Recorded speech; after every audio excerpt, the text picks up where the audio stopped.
Hello दोस्तों, structure RS classes में आपका फिर से स्वागत है। तो गाइस, इस लेक्चर में अपन चर्चा करेंगे आरएस मेंस का पेपर है 3 है, वहां पर एक यूनिट दे रखी है स्पोर्ट्स के बारे में। अर्थात खेल से रिलेटेड जो भी क्वेश्चन आरएस मेंस में पूछे जा रहे हैं उनके बारे में अपन देखेंगे। सिलेबस में जो कुछ दे रखा है अपने उनके बारे में अपन जानेंगे। तो आज इस वीडियो में अपन चर्चा करेंगे। सबसे पहले ये देखो, यहाँ पर ये दे रखा है जो पेपर 3 है उसके यूनिट 3 है। इसमें स्पोर्ट्स, योगा, बिहेवियर, लॉ आदि जो सब्जेक्ट है वो पूछे जाते हैं। जिसमें लॉ और इसमें जो स्पोर्ट्स और योगा की बात करें तो इसमें स्पोर्ट्स पॉलिसी हो गई इंडिया की और राजस्थान की। साथ ही जो स्पोर्ट्स अथॉरिटी है और राजस्थान स्टेट स्पोर्ट्स काउंसिलिंग है उसके बारे में पूछा गया, और जो भी अवार्ड वगैरह हैं स्पोर्ट्स के, ये जो टॉपिक है यहाँ पर ओलंपिक गेम हो गए, Asian game, Commonwealth game, para Olympic game, ये है अपना आरएस स्पोर्ट्स का जो भी है टॉपिक है, मेंस का सिलेबस है। ठीक है, यहाँ पर ये क्वेश्चन दे रखे हैं।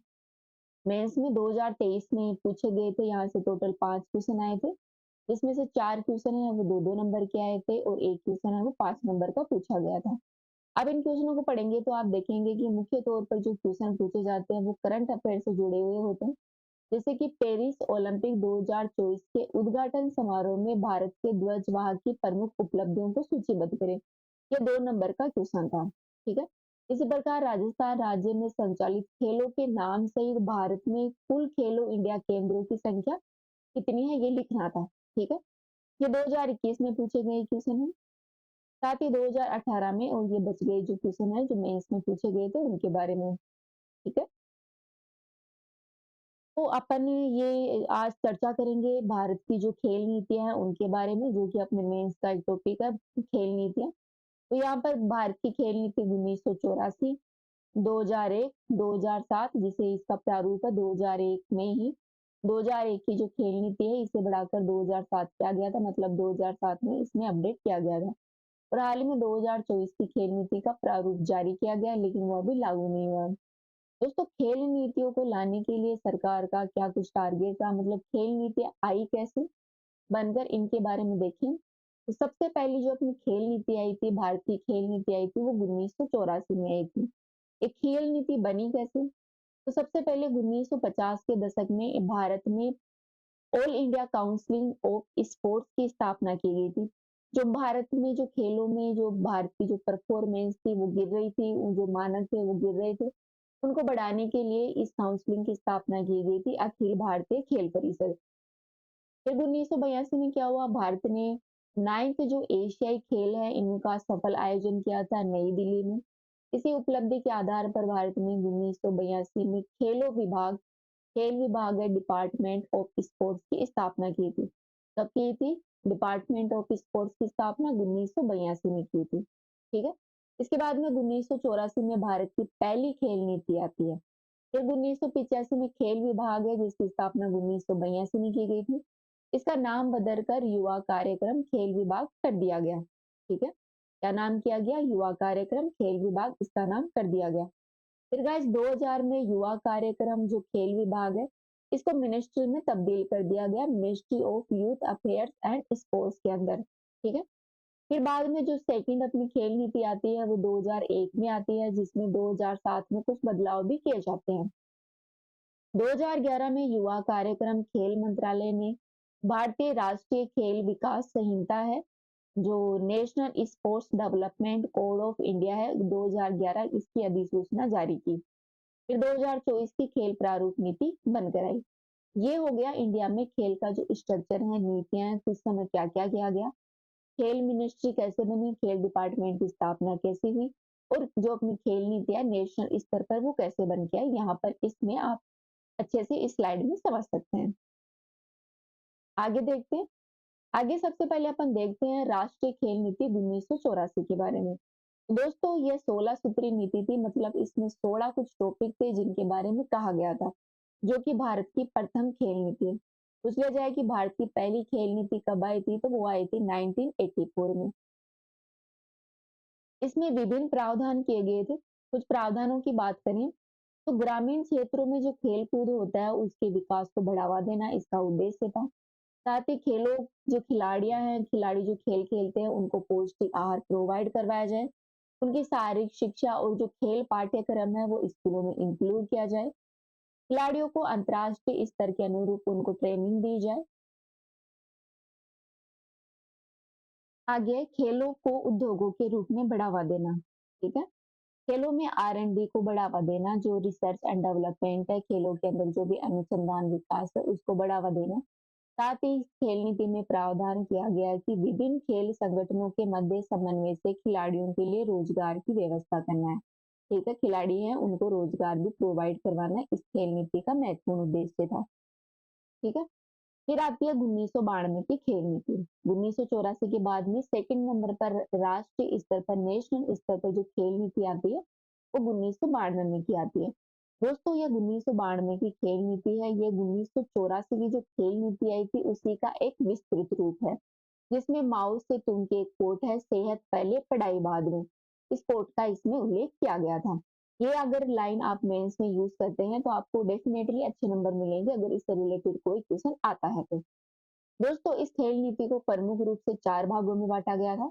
इसके 4 भागों में इसे डिवाइड किया गया था, जिसमें देशों में खेलों के विकास के लिए सकारात्मक माहौल तैयार करना है ताकि लोगों को रोजगार, मनोबल, पौष्टिक आहार आदि उनको प्रोवाइड हो सके और खेलों को बढ़ावा मिल सके।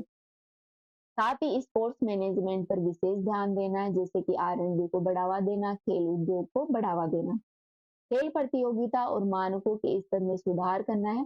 कैसे करना है? ओलंपिक स्तर, राष्ट्रमंडल, जो एशियन गेम्स होते हैं, सार्क जो गेम्स होते हैं, उनके वो जो मानक होते हैं, प्रतियोगिता है, उनको बढ़ावा देने के लिए जो सुधार वगैरह वो करना है। फिर आता है खेल के आधार को विस्तृत करना, इसका चौथा भाग है। एग्जाम्पल के लिए युवा, विद्यार्थी, ग्रामीण, आदिवासी क्षेत्रों में जो खिलाड़ी हैं, उनके उनके स्तर पर खेल को बढ़ावा देना महत्वपूर्ण इसका एक भाग था। यह है 1992 की खेल नीति। फिर आती है 2001 की खेल नीति। दोस्तों 2001 की जो खेल नीति है वो भारत सरकार की तीसरी खेल नीति है, ठीक है? जिसका लक्ष्य है खेल संस्कृति को बढ़ावा देना और युवा खिलाड़ियों को प्रोत्साहन देना था। इसका मुख्य रूप से दोहरा उद्देश्य था। पहला था खेलों के आधार को व्यापक करना, broad basing of sports setting. इसका जो सेकंड उद्देश्य था वो था achieving excellence in sports at the nation and international levels, अर्थात राष्ट्रीय और अंतर्राष्ट्रीय स्तर पर खेलों की श्रेष्ठता को बढ़ावा देना इसका सेकंड टारगेट था। इसमें प्रमुख प्रावधानों की बात करें कि इसमें क्या कुछ प्रावधान किए गए थे, तो इसमें कहा गया है कि शहरी और ग्रामीण स्तरों पर खेलों का प्रचार प्रसार करना है। खेलों को शिक्षा के साथ एकीकृत करना, अर्थात एजुकेशन जो बच्चों को पढ़ाया जाता है उसी के साथ खेलों को इसमें इंक्लूड करना है। खेलों में वैज्ञानिक जो ट्रेनिंग है वो भी उपलब्ध करवानी है। साथ ही खेलों हेतु दीर्घकालिक विकास योजनाएं हैं वो तैयार करना है ताकि खेलों को बढ़ावा दिया जा सके। खेलों हेतु पर्याप्त बुनियादी ढांचा विकसित करना है, अर्थात इंफ्रास्ट्रक्चर है वो बढ़िया से विकसित करना है ताकि खिलाड़ी है उनको अच्छा स्पेस मिल सके और वो खेलों के रूप में नेशनल स्तर पर अच्छे खासे medal, gold medal, silver medal जो भी है वो जीत कर ला सके। ठीक है, इसके साथ ही इसमें कहा गया कि केंद्र सरकार है वो इंटरनेशनल ओलंपिक एसोसिएशन तथा विभिन्न खेल महासंघों की सहायता से खेलों में उत्कृष्टता प्राप्त करने पर ध्यान केंद्रित करेगी। इस निधि में उच्च गुणवत्ता के खेल उपकरणों तक खिलाड़ियों की पहुंच भी सुनिश्चित की गई, अर्थात खेल में जो भी उपकरण यूज लिए जाते हैं वो खिलाड़ियों तक आसानी से पहुंचाए जाएंगे। साथ ही इसमें जो एम्पायर होते हैं, खिलाड़ी होती है, उनको ट्रेनिंग दिए जाने का भी प्रावधान किया गया है। खिलाड़ियों को प्रोत्साहन हेतु इसमें सरकारी नौकरी में आरक्षण की व्यवस्था भी की गई है। कौन सी नीति में? 2001 की जो पॉलिसी है खिलाड़ियों के लिए जो पॉलिसी आई थी, इसमें कहा गया कि जो खिलाड़ी है इनको आरक्षण भी दिया जाएगा, ठीक है, ताकि जो उनको जो खिलाड़ी बेरोजगार होते हैं उनको चिंता नहीं रहे और वो आराम से अपना रोजगार कर सकें खेल के अंदर, अच्छा खासा खेल खेल खेल सके और बाद में उनकी नौकरी की चिंता नहीं रहे ताकि अपना वो जो पूरा टाइम है वो खेल में दे सके और नेशनल स्तर पर, इंटरनेशनल स्तर पर भारत का नाम रोशन कर सकें। साथ ही आवश्यकता पड़ने पर इनको बीमा कवर, चिकित्सा उपचार आदि की पर्याप्त सुविधा भी इनको दी जाएगी। खेलों के लिए संसाधन जुटाने के लिए सरकार और संबंधित खेल संघों, कॉरपोरेट घरानों के बीच में त्रिपक्षीय समझौते भी किए जा सकते हैं। साथ ही गाइस केंद्र सरकार के योगदान से एक राष्ट्रीय खेल विकास कोष अर्थात नेशनल स्पोर्ट्स डेवलपमेंट फंड भी बनाया जाएगा।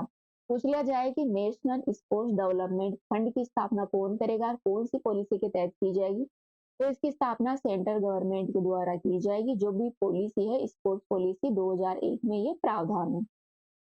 इसके अलावा इसमें एक वैज्ञानिक पूर्तिकर्ती के बारे में बताया गया जो कि मेंस 2000 अपने आरएस मेंस में आया हुआ है। Scientific backup to up sports person. दोस्तों इसका मतलब है खेलों में वैज्ञानिक बैकअप एथलीटों प्रशिक्षकों जो ट्रेनिंग देने वाले होते हैं उनको और खेल टीमों के प्रदर्शन को बेहतर बनाने के लिए वैज्ञानिक तरीके से डेटा का उपयोग करना, यही वैज्ञानिक पूर्तिकर है। ठीक है, आगे है कुछ तथ्य हैं यहाँ पर।